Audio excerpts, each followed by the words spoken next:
What is going on, everybody? Welcome back to another episode of the HnH Podcast. I am your co-host, Rana, joined by my older brother, Uzaifa Z. Rana. We are back recording another episode. Hope you're watching this on either Spotify or YouTube. You know, it's been a really good weekend so far. Well, obviously not the weekend anymore. It's been a good start of the week. Uzaifa, my brother. How was your weekend, man? How was your week been? How was your day been? Everything's been going well, bro. As I said before, a phenomenal introduction by yourself. It's been good, man. This podcasting stuff has been a lot of fun, honestly. It's good to be able to chat about life and sports and football. So it's been a lot of fun. Over the weekend, this is not sports related, but some of our people who are watching this podcast may be a little confused as to why I'm saying this, but Hamza and I watched the Batman movies from the beginning on the weekend. I've actually never watched any of the Batmans, like the OG ones.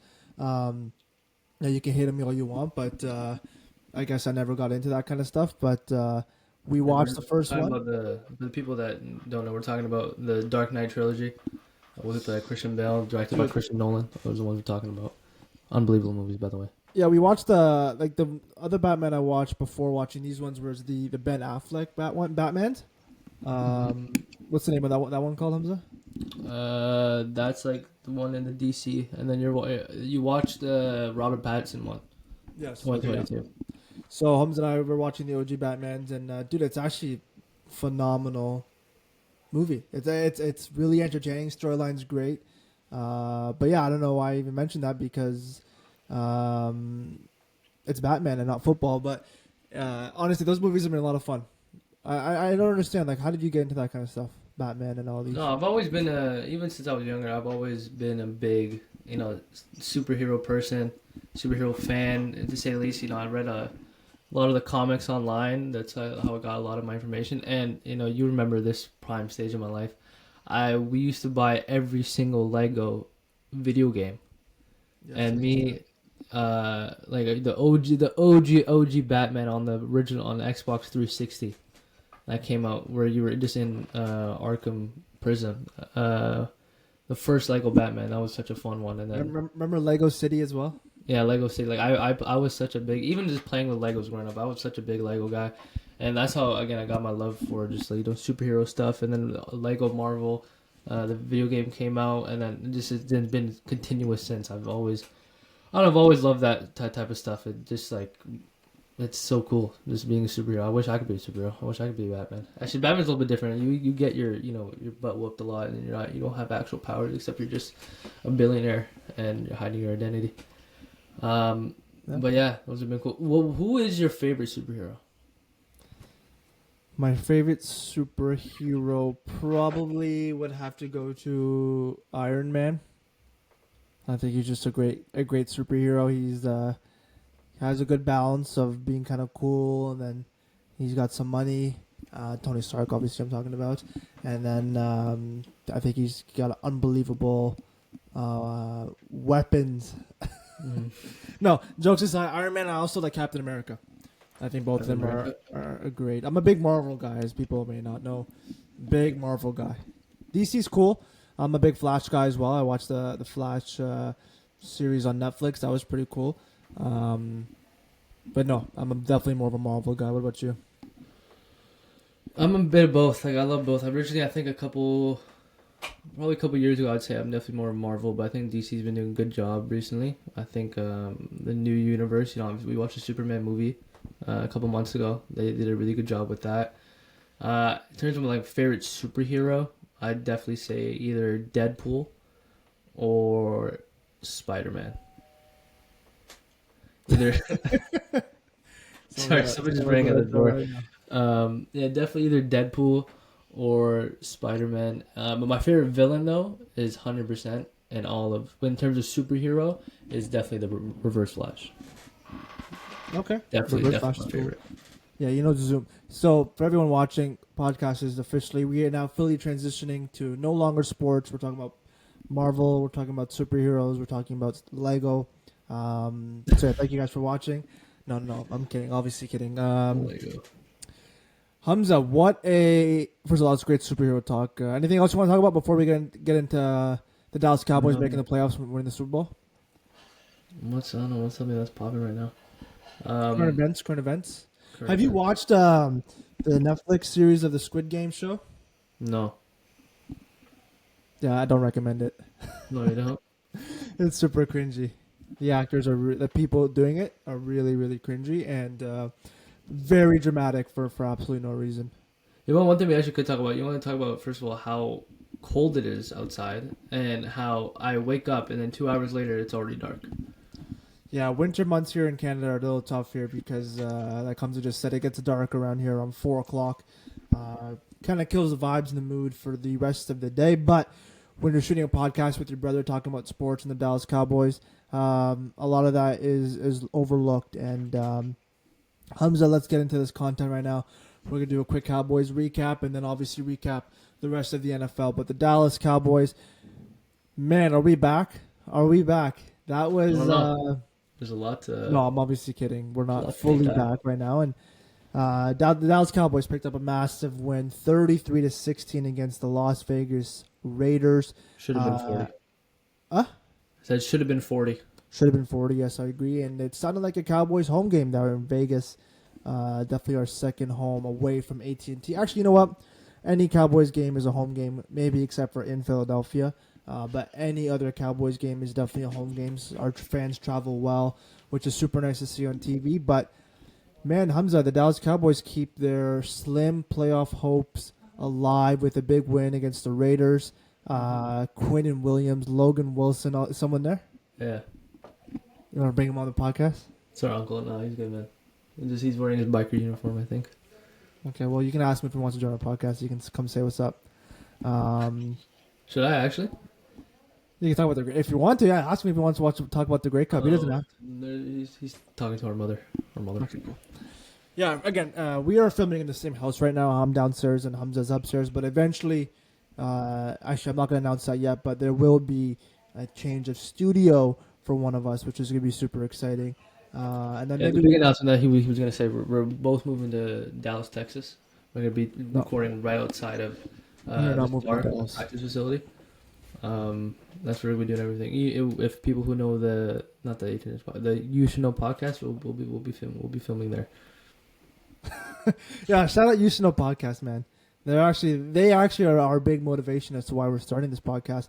Obviously, they're more of a comedy podcast, but You Should Know podcast. Yeah. Love them. And we met them. We met them in person. Great guys, really tall guys. Great guys though, and let's get back on track here, Hamza. The Cowboys keep the playoff hopes alive with a big win. What were your thoughts on the game, Hamza? George Pickens, Quinn Williams, Logan Wilson. Let me hear it, man. The Dallas Cowboys really showed up and had a great game, albeit against the Las Vegas. I'll do a quick little deep dive. Let's first start off with the most important thing that it's been circling around the Dallas team this entire season is how weak our defense has been. Obviously, we made the acquisitions for Quinn Williams and Logan Wilson. Logan Wilson, from what he played, he didn't play as many snaps as I would like to see him play, but he played well. Honestly, I like him in coverage a lot. He played good. Made a couple nice tackles, and then Quinn Williams, just at half, he had 5 pressures, 1.5 sacks, and 5 not 5 quarterback hits, but 5 pressures and 1.5 sacks, in one half. He already has more sacks than he did in the beginning of the year when he did with the Jets. Quinn Williams was an absolute force, and you pointed it out. The very first play, I think they threw a screen pass to the rookie receiver Jack Best, and you're like, oh my god, dude, look at Quinn. Quinn just got out there he's been dominating. And the commentator said it yesterday. Joe Buck and Troy Aikman, the best teams to win a Super Bowl, you have guys like Aaron Donald with the Rams, Chris Jones with the Chiefs, the Eagles won with Jalen Carter in that crazy defensive front. Fletcher Cox back in the day too, who was a really good defensive tackle that played for the Patriots. How am I forgetting his name? You should really come more prepared if you're gonna bring out names like this because it's a no, the tough one. Patriots one just came to mind because Tom Brady just is Tom Brady. But with Dallas, Will Fork for the Patriots. Vince Wilfork for sure. Yeah, back in the day, Vince Wilfork or whatever. What's it? How do you say it last name? Zhang Willie. Okay. But anyways, yeah. Dallas acquiring a guy like Quinnen Williams with pairing him up with Kenny Clark and Osa Odigizua, that helps the team a lot. And we clearly saw. I understand the Raiders aren't the best team, and I also said it in the last podcast that despite how much we win or if we win this week, we shouldn't overreact. And I'm not trying to overreact. I'm just trying to state just opinions of. This is a pro team. This is the same team that lost to the Denver Broncos 10-7, and the Cowboys put up 33, and they made a lot of. They only let them score once in the fourth quarter. It was the first time they showed up. Quinnen Williams and Logan Wilson, I'm really excited for. Obviously, we saw the return of DeMarvion Overshown, who played the entire first drive, had a couple other defensive snaps here and there. He didn't play the full game, obviously coming back from his entire knee being blown out. Savon Revel Jr. out of East Carolina, the rookie that we drafted this year in the third round. That was a guy who was really high on. And dude, if you watch the film of the game, this guy plays with 110% effort every single play. And there was a play where Tyler Lockett ran a drag route, and they're 15 yards behind. They're playing off. That defense is showing cover 3, but then obviously it was man. And Savon Revel just came down speeding. He creates a lot of ground. He creates up a lot of missed space, and that's something really valuable that you need to be as a cornerback. Something really good to have. And also, Kalen Carson had a good game. And then the offense, Dak Prescott 4 touchdowns, 1 to CeeDee Lamb, George Pickens, Jake Ferguson, and then who's the other one? Ryan Flournoy. He had a great one. Actually, you know what? Give me a second. Sorry, guys. There's one thing I just have to do really quickly. Hopefully he picks up. He doesn't make pick a up. phone call right now? This is going to be really embarrassing. Hello? Hey, man. How you doing? Man, I'm just great. How about you? I'm good. Yo, there's just something, and I just gotta tell you real quick. Right.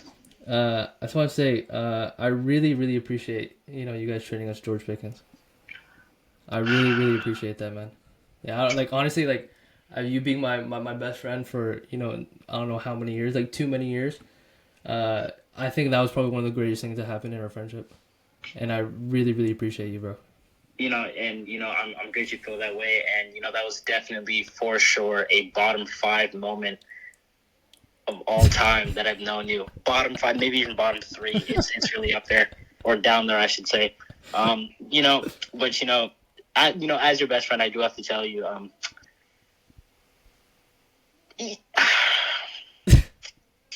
you have to tell Jason. Hey man, I really wish the Cowboys the best going forward in the season, although you still do have a worse record than the Steelers. So it doesn't really look like it's proving to be, of much help to you. But, I will say, good luck in the rest of the season. And, hey, how about them Cowboys? Am I right? I appreciate it, man. How was DK Metcalf doing, by the way? Is he doing better than George Pickens? Well, it's not about the individual's production. It's about the team's production. And we are 6-5, 6-4 right now, I believe. Yeah. 6-4. All of that just to finish 98 and barely make the playoffs. This is last year. This is last year with Mike Tomlin, by the way. And you know what? That is a fact. That is a known fact. We're gonna go 9-8, just like we do every other year. But remind me, when's the last time the Cowboys? All right, done with that. But anyways, sorry about that, guys. I just had to make a quick phone call. George Pickens, another phenomenal week for George Pickens. Had an incredible. First of all, before I get to that, if he made that one-handed grab, crazy in the end zone, that was ridiculous. But CeeDee Lamb and George Pickens, best duo in the league. You said in the beginning, a first ever podcast. So they are the best duo in the NFL. First of all, thank you, Jason, for hopping on the podcast here. We can definitely have him on for some future episodes. But I did say this in the beginning of the year. I did say this, that George Pickens, and people were clowning me at work. People were clowning me. My friend group, like, oh, who cares? Who cares? I said that George Pickens on the Dallas Cowboys is going to be a massive impact for this offense, and it's going to help create so much space for not only Pickens himself, but CeeDee Lamb and Dak Prescott is going to be playing at a really high level right now. I said that in the beginning of the year. George Pickens, here's some stats for you guys, okay? He has 908 yards receiving. He's so close to 1,000. He averages 15 yards a catch. He has 7 touchdowns, Hamza. Like, George Pickens has immediately made an impact for the Dallas Cowboys. And Jerry Jones, I'm sure he will. He understands how important this guy is. He's going to find a way to pay George Pickens. If not, I will fly to Frisco myself and give George Pickens some of the money that I may have or not and help get this guy in Dallas for the next foreseeable future, Hamza. George Pickens, it's unbelievable how much space he's creating right now. You can see it every single time he gets the ball. He's making space. His contested catches. I said this. Since entering the league, only 2 players have more vertical catches than George Pickens, and that's Justin Jefferson and Tyreek Hill. And George Pickens is showing his value right now. It's not 50-50 jump ball for George Pickens. It's actually not. It's 80-20, if not 90-10, with George Pickens coming down with the ball. Hamza alluded to it just now. He had a one-handed contested catch. He just wasn't able to get his feet in bounds. But if that's a catch of the year, not even close. And you look at his ability, Hamza, when he had the ball in space, his ability to cut upfield and make 2 guys miss and score a touchdown, that celebration was also unbelievable. But George Pickens, man, he is... I honestly, I used to say that Amari Cooper and CeeDee Lamb were the best duo in Dallas, and I'm a big Amari Cooper fan, and I grew up watching the Dez Bryant, Miles Austin era. Like, I grew up watching that stuff, but man, I don't know if there's a better duo in the NFL or also in Cowboys history than CeeDee Lamb and George Pickens. Hamza. These 2 guys complement each other so well. And let me ask you this question. Thank you, Pittsburgh, for that trade. It's unbelievable. The Pittsburgh Steelers gave us George Pickens. It feels criminal. We should be charged for that.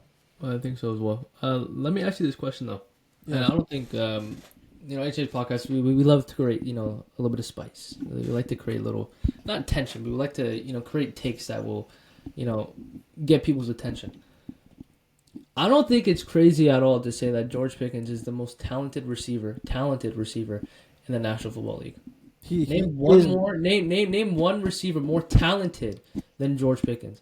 The guy at his frame, he's 6'3". He is lanky. he's lanky. He's quick. He's also strong. He has a sleeper build. Like he's a good blocker too, and he can do literally anything as a receiver. He can create separation. He's really good. Like Uzaifa said earlier, vertical catches. Like he's jump ball receiver, creating. I already said creating separation. His route running. What he did to Eric Stokes off the line when he ran that slant route and he took it all. Like he broke off 4 defenders, was still able to get yards. Like as a receiver, he is the most talented receiver in the NFL. And there's not one you can name more talented. And you look at some of the things he's done this year. Like, ask Sauce Gardner, who got traded for 2 first-round picks. Ask Sauce Gardner how his experience was playing against George Pickens. Like, George Pickens went crazy against him, had that big over-the-top catch. Ask Marshawn Lattimore how it was playing against George Pickens. Like, this is unbelievable. It's not a 1A, 1B situation in Dallas, Hamza. It's 1A and 1A. These 2 guys are legit. It's super unfortunate we're at the record that we are right now. You wish you had won some games earlier in the year to put yourself in a much better position. But the Dallas Cowboys and George Pickens, they're going to find a way to re-sign him. And also, for all these fans saying we don't have enough money to pay George Pickens, do your homework, guys. The Dallas Cowboys have more than enough cap space to bring back George Pickens and also keep the 3 interior defensive linemen in Quinnen Williams, Osa Odigizua, and Kenny Clark. I think guys like Terrence Steele might be on his way out of Dallas. Trayvon Diggs is a player that might be out of his way in Dallas. Malik Hooker, who although had a phenomenal game, he might be out of his way in Dallas. And there's also something called restructuring contracts. And all you have to do is click this one magic button, and all of a sudden, money allocated to a certain individual is now put into a big pot that you can use to re-sign players. They did it for Zach Martin. Dak Prescott's going to restructure his contract. The Dallas Cowboys are going to find a way to pay George Pickens, and they might be asking me. I already feel the questions coming out my face right now. What about Micah Parsons? Why didn't you re-sign Micah Parsons? Jerry Jones offered Micah Parsons a contract. Two sides couldn't agree on it. What do? You go out there and make a trade because of his value. 2 firsts and a player. With that pick comes that we ended up getting Quinn Williams. So you look at it as a whole. At that moment, back in September, when the Dallas Cowboys made the trade for Kenny Clark and Micah Parsons, we might have been sitting here like we lost this trade. And at that time, I thought we did. I can confidently say right now, on November 18th or 19th, whatever day it is, the Dallas Cowboys won that trade for the acquisition they got with Quinn Williams, and they still have 3 first-round picks. 2. No, we have 3. We have 3 first-round picks. So this is an exciting time for Dallas, and I'll leave it at that. One thing I'll say is this. I'm not saying the Dallas Cowboys are going to come. All these claims are not saying the Dallas Cowboys are going to make the playoffs. I didn't say that once. What I am saying is the Dallas Cowboys are going to make it extremely interesting at the end of the year. They're going to win a couple games here in a row. They're going to make it interesting at the end of December and into January. We said it all year. This Cowboys defense has to be middle of the pack, and we saw some massive improvements here. The Dallas Cowboys are going to make this super interesting, and don't forget that tie that we have.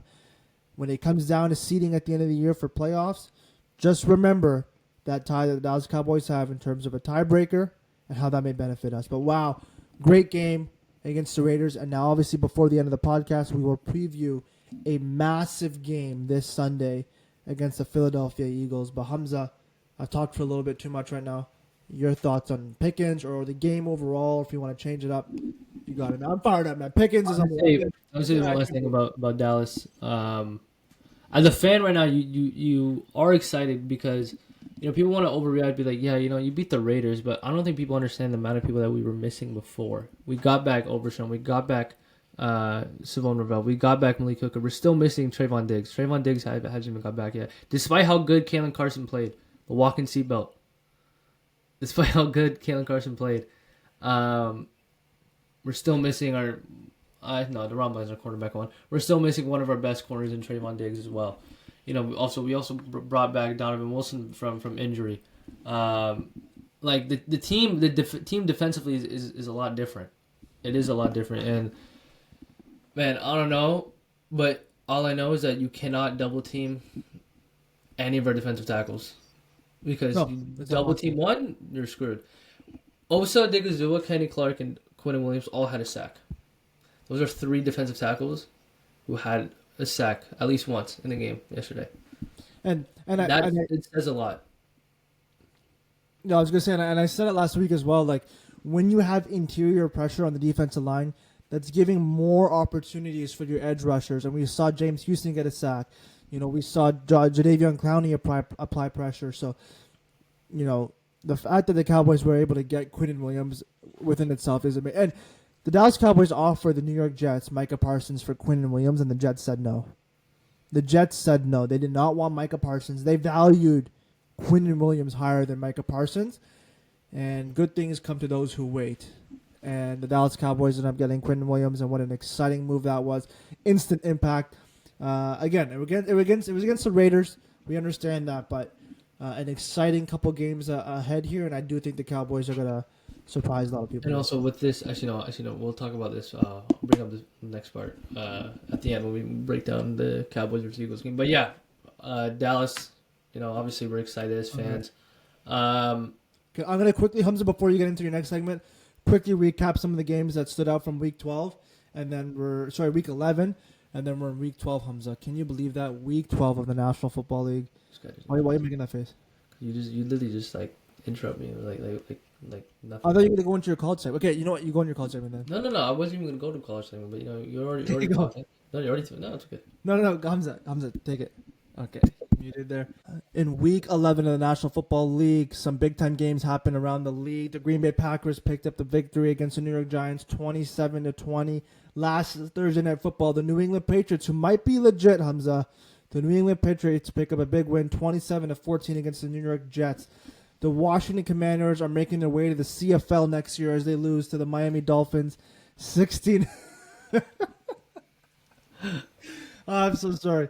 I feel bad. No, injuries, I feel bad for them. And they'll turn around. But the Miami Dolphins beat the Washington Commanders 16-13. The Carolina Panthers in OT. Bryce Young, Hamza, 448 yards. They beat the Atlanta Falcons 30-27. The Buffalo Bills win a close one with the Tampa Bay Buccaneers 44-32. The Texans beat the Titans 16-13. The Pittsburgh Steelers pick up a big division win against the Cincinnati Bengals 34-12. The Jacksonville Jaguars put the BTA to the LA Chargers 35-6. Hamza, massive game there. And the game that I was watching at full length was the LA Rams picking up a big win 21-19 against Sam Darnold, who threw how many picks, Hamza?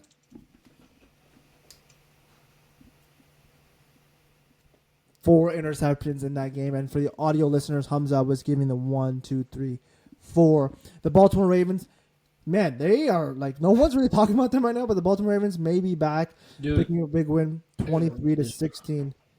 And the last one I'm going to talk about, Hamza, is the Denver Broncos, a big division win against the Kansas City Chiefs, 22-19. That was our Week 11 recap with the Rana. Hamza, what are you going to say about the Baltimore Ravens? I'm just going to say that I said it before. I think they're going to win the division. When you have a guy, even though Lamar sold me in fantasy this week, it's okay.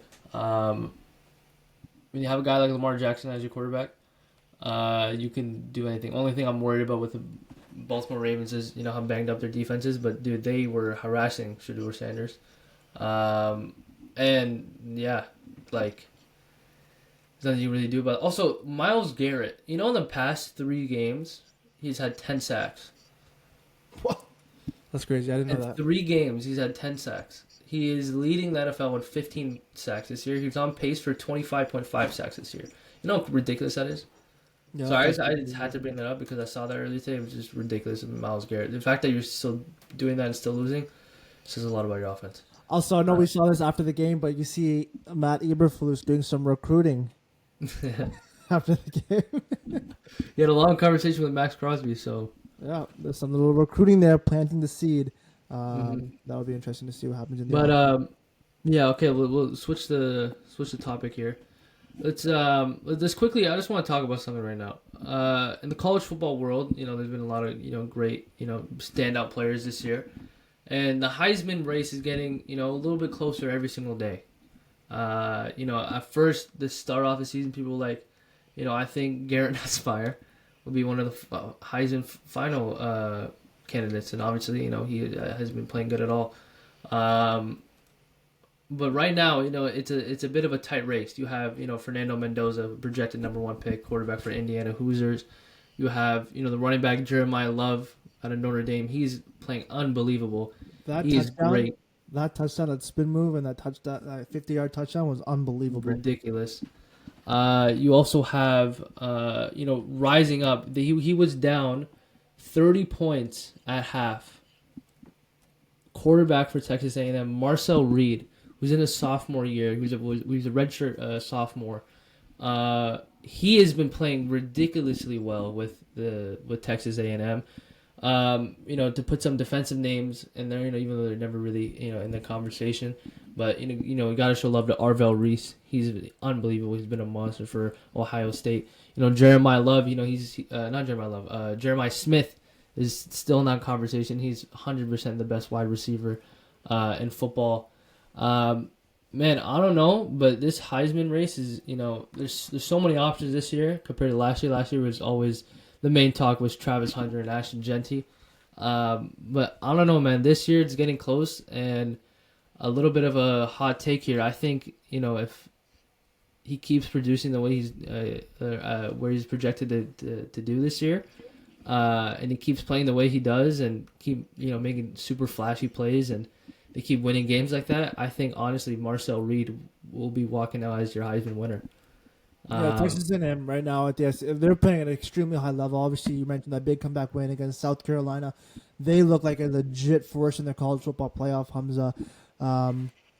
For me right now, I'm going to take the easy pickings for my Heisman winner. I think it has to be Fernando Mendoza. What he's done with that team in Indiana, turning that program around, has been truly something special to see. And if they can go into the college football playoff with some momentum and really, really create some separation between them and the other teams, I think Fernando Mendoza would be a big-time Heisman favorite and obviously winner. And the New York Jets, they need a quarterback, man. I don't think anyone better right now than Fernando Mendoza. Sleeper pick for me, Hamza, would have to be Jeremiah Love, running back from Notre Dame. He is, dude, like, I can't remember the last time I've seen a running back at that kind of college football level run and create that much separation than Jeremiah Love has in a few years. Obviously, we had a couple players like Hampton and Derrick Henry a while back, but I'm really, really impressed with Jeremiah Love. His ability to also receive, block, which is super underrated as a running back, and also his ability to run the ball has been super exciting for the Fighting Irish. Sorry, there's just one dude who I totally forgot to say, and I was doing a little bit of research. Dude, you know who Jacob Rodriguez is? The linebacker for Texas Tech? Yes. He is... I was watching his film earlier, not today, but it was yesterday. Dude, this guy is unbelievable. He's playing so good. He's like... He's scoring touchdowns too. They're on the goal line. They just give the ball to him. He's playing unbelievable. Jacob Rodriguez is definitely a guy to watch out for in the Heisman conversation too, even though he's a linebacker. But, dude, he's playing lights out. Also, a lot of people are saying Julian Sane, quarterback for Ohio State.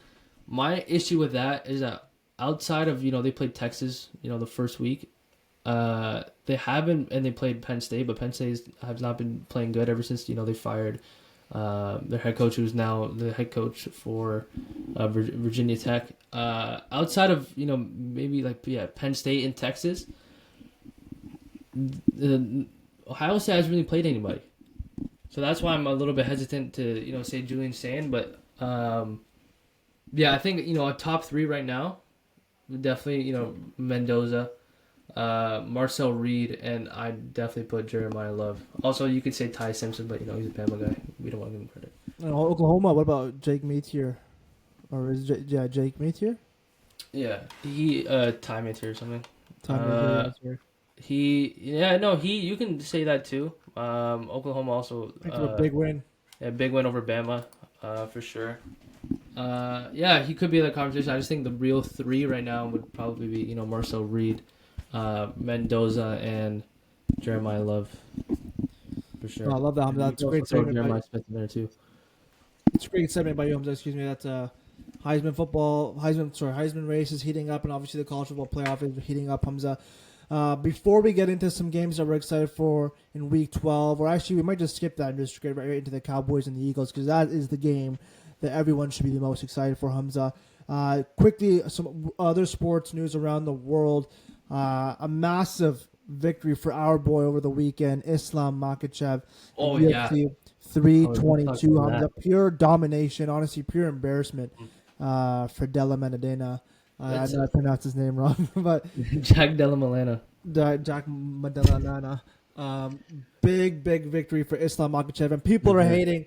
Oh, he didn't do anything. He just lied down. Excuse me. On top of him, do people not understand that is a technique of fighting? Like you're a grappler. It's technique of fighting in MMA, but what people are complaining about is he's not fighting. That's the thing. They're not fighting. Yeah, but why change something that's not broken? He is the best in the world at that. And Hamza, my question for you, and after this we'll move on to our next topic here. You actually posed this question earlier in the year, and it's an interesting one. I'm going to have you kind of shed your spotlight on this topic. Is if Islam Makhachev defends his now welterweight title, is he now considered one of the greatest of all time in the eyes of someone by the name of Khabib? Would you consider Islam more of a GOAT than Khabib? I'd say, being a double champion, being a double title holder in two different weight classes automatically puts you in a different conversation than the average ranking or average tier list or whatever. Yeah. I think the way Islam dominated the lightweight division, and then now he has a couple good fights, lined up in welterweight division, which I'm super excited for.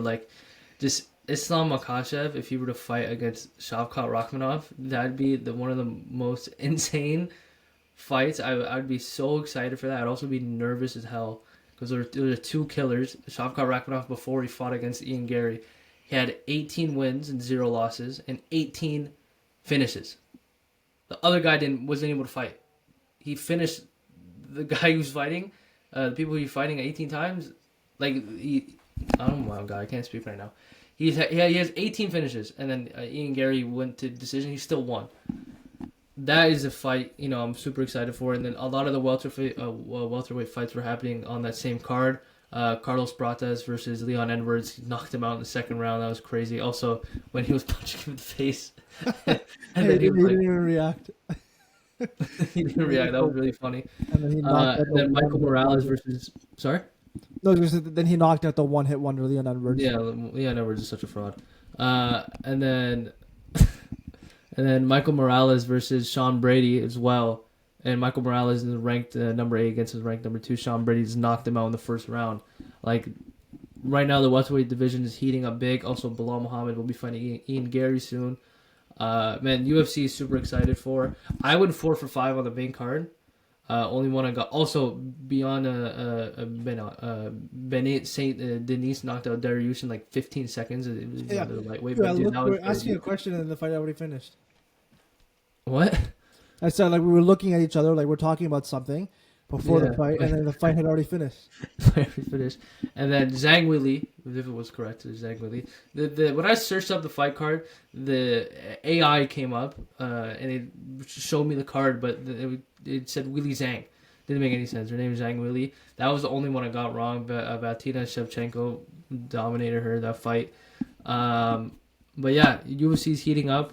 The next card's looking good too. Yeah, I am. We could talk about this in another episode. We could do a UFC segment of not dream fights, but potential fights that could be happening soon. But yeah, UFC was super fun this weekend. What other? John Cena. His final Raw was yesterday during the Cowboys game. We watched it eventually after, but that dude, 25 years or 20 years. John Cena, man, he was my. We're never gonna see. Well, we probably are, but he's not gonna be fighting. I don't know, but dude, this whole thing about having it be his last Raw, his last thing, I think it's a little overplayed. Like, are you telling me he's never gonna step back in the ring again ever? I don't think he's gonna be doing like a Kurt Angle or like a ring competition. Really, like I think we thought that about a lot of people. I don't know. I think there's a chance that like a couple years down the road he'll come back and do something. Like, it's hard for me to believe that this is his actual last dance. But yeah, man, for a long time in my life, when people asked me who my hero was, it quite literally was John Cena. It was John Cena, Daniel Alfredson, and at the time Tony Romo. Now it's Dak. But you look at John Cena, dude, he's done so much for the business, and it's unbelievable that his time is almost done. Yeah. What would you say right now his number one match of all time in your head? Not only pick one. I think we talked about this before. I think we talked about more memories, I think. Oh, did we say memories or we say matches? No, we said match. Okay, so then...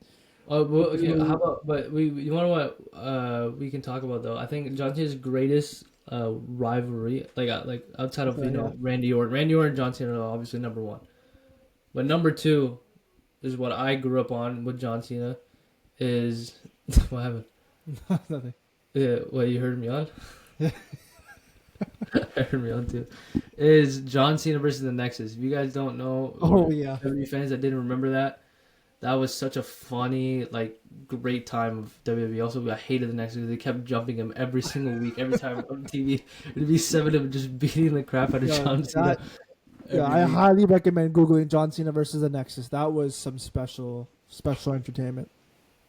Yeah, I think that's for sure up there. Also, I think his rivalry with Edge. I would love to see Edge come back and fight John Cena because they're doing the mystery opponent stuff, and Dolph Ziggler and Zack Ryder who were already even done with the WWE. They came back and fought. That's interesting. So I can definitely see that. But a lot of it's crazy John Cena retired. That was some WWE and UFC recap. I'm gonna quickly talk about the NHL. Hamza, the Ottawa Senators are making their way out west for their Western Coast trip. That was west too many times in that sentence. That's on me. But this week they have the Anaheim Ducks, who are somehow red hot. They've been playing at an extremely high level right now. Maybe because the Rangers gave the Ducks all their players. Anaheim Ducks, San Jose Sharks, LA Kings, Vegas Golden Knights, St. Louis Blues, Dallas Stars. So an extremely difficult stretch for the Ottawa Senators coming up here in a few days or a few weeks, But some positive news is that Brady Tkachuk is on the road trip with the guys, and he is expected to potentially make his debut in a few weeks. We still don't know exact timing or date yet, but Brady Tkachuk should be back in the lineup soon. Hamza for the Ottawa Senators. So Ottawa's been playing extremely well. They're right now sitting just outside the top 3 in the Atlantic in the last wild card spot.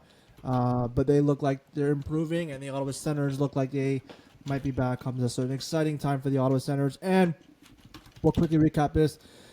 As we're Canadians, obviously, Hamza, the 112th Grey Cup took place on Sunday. We have some Canadian fans here as well. That was a really entertaining game. Trevor Harris and the Saskatchewan Roughriders pick up the victory. I think it was 25-17. Super entertaining game. It looked like Montreal, at the end of that game, was going to come back and maybe get a Hail Mary touchdown there. They had the chance, but Trevor Harris and that defense really showed up for the Saskatchewan Roughriders. Remember this name, Hamza? It was a Shea Patterson, former Michigan quarterback, IMG Academy high school quarterback. He's the backup quarterback for the Montreal Alouettes, and he fumbled the ball at the 1-yard line. Is someone there? Mom just trying to signal me to say hi to our uncle. Okay. Shea Patterson fumbled at the 1-yard line. That literally was the game. So Saskatchewan, shout out to them. Big win for the Saskatchewan Roughriders, and the CFL is off until May. They come back in May. So that was the NHL and the CFL recap, Hamza. Back to you. Yeah, that's a good recap. Canadian football. As much as we love the NFL. My brother and I, we grew up on CFL. That was the original playground the original foundation of football. Was the CFL. Obviously we had 2 uncles that played in the CFL, so we were kind of diehard. Had to. There was a point in our lives when we would watch the CFL more than the NFL. When obviously our uncles played, we would watch that for sure. Yeah. There was a time in my life I used to be a bigger Red Blacks fan than I was a Cowboys fan. It'd be crazy. No, honestly, but anyways, we should switch topics. The final topic: Dallas Cowboys versus Philadelphia Eagles Sunday night, 4:25 America's game. There's one quick thing I just want to say. Dak Prescott against the Eagles at home. You want to know what his record is? I don't think he's lost against the Eagles at home since 2018. 6-1. Dak Prescott at home. I'm not talking about Dallas. When Dak Prescott's healthy and he's playing against the Eagles at home, he is 6-1. We saw it in the first game. It was a super, super close game. It was neck and neck. You could debate if CeeDee Lamb caught the ball, Dallas wins that game. The Eagles have had too many nail biters where they barely swept past and won the game. That was a horrible call with the Lions. That was not a PI on AJ Brown. He can keep crying about how he doesn't get the ball and you should drop him in fantasy. You can keep doing that. That was a horrible call. The block punt against against the Rams. Again, that's just... Tampa. It was a block punt against Tampa too? Yeah. It was a block field goal against the Rams. A block field against Rams. Jordan Davis, took it all the way to the house. His big body took it all the way to the house. But it's going to be a nail biter. I think we're going to see a lot more of DeMarvion Overshown. I think Overshown's going to have that game. He'll be back. He always plays good against the Eagles. I am going to just quickly say that the game, the score of this game is going to be 35-24 Dallas. Very nice. Thumbs up. I am extremely excited for this game. I think all of Cowboys Nation is super excited for this game. Obviously, when you're playing meaningful football at the end of the year, it's exciting. And if you somehow lost the game against the Raiders, you put yourself in a big hole, and it doesn't look fun. But the Dallas Cowboys have a great opportunity here against a division rival who Hamza had said they've played really well for a long time. You have to respect the Eagles in the sense that they have been winning games. But I will say this, Hamza, their offense is not looking too well right now. Saquon Barkley hasn't had a run, I think, over 25 yards this year. Actually, that's not true. That's the biggest lie of all time. I saw a stat last week where Saquon Barkley hasn't had sustained rushing attempts over 25 yards. Excuse me. But Dak Prescott, like Comes said, plays against the Eagles really well. I'm really excited to see this defense at home with Quinnen Williams and Logan Wilson and Shavon Revel and all these guys, man. It's a big opportunity, and I said this before. There's something special happening right now in Dallas with this defense. The culture is changing. It's been changing with Brian Schottenheimer. If you can go in there at home, do this for Marshawn Nealon, and obviously all the emotions that come with that. And again, shout out to the Dallas Cowboys and the NFL and everyone who's supported the Dallas Cowboys in this extremely tough time for their team. Excuse me, but you saw the players, Hamza, like truly rally around Marshawn, and the whole thought process of losing a teammate. It was obviously heartbreaking and tragic, and they said that they're not just playing for Marshawn last week; it's playing with him for the rest of the season, and it's really a new season now. I'm gonna go with the Dallas Cowboys, 41-34. The Dallas Cowboys will pick up a big win, Hamza. Hopefully, we're sitting here next week celebrating a massive win and making this playoff race a lot more interesting, Hamza. I think there's more to happen this year, and that's all. I'm gonna leave it like that. I'm not gonna guarantee them a spot anywhere. I'm just gonna say it's gonna be really interesting. And who's one player from Dallas that you want to see, not necessarily have a breakout game, but who's one player that outside of the big names, the Dak, the CDs, the Pickens, the Fergusons, the Quinnen Williams, whatever. Yeah. Outside of that, outside of those big names, who do you think and who do you expect to have to step up or like have just a big game or big impact? For example, like Kalen Carson last week, he played unbelievable. He played all 60 snaps and played really well. So. Yeah, for me, I was going to say Ferguson before he took his name off. I think Ferguson's going to have a big game just because of the attention that Pickens and CeeDee Lamb are going to bring. In terms of a non-big name, playmaker-wise, name to keep an eye on. You know what, I'm going to go off the board here, extremely off the board. I'm going to go with our interior offensive lineman. I think Tyler Booker is going to have this game, where he's up against Jalen Carter and that extremely difficult defensive lineman. Is he going to spin on Dak again? Jordan Davis, yeah, I dare you to do that. If he spits on Dak, I'm fine in Dallas. All right? I dare you to spit on Dak again. That was disrespectful. But we didn't even talk. No, that's actually bad. We didn't talk about that. Okay. But no, I'm going to go against I'm going to go for a guy like Tyler Booker. I think he's going to have a big game in the interior, the offensive lineman, create those holes for Javonte Williams. On the defensive side of the ball, Hamza, it's a really good question. I'm going to go Logan Wilson. I understand he's a big name player, but he had an okay game, I think, against the Raiders. Not the impact that we thought maybe he would have. But one thing that I noticed, Hamza, was that he's wearing the green dot.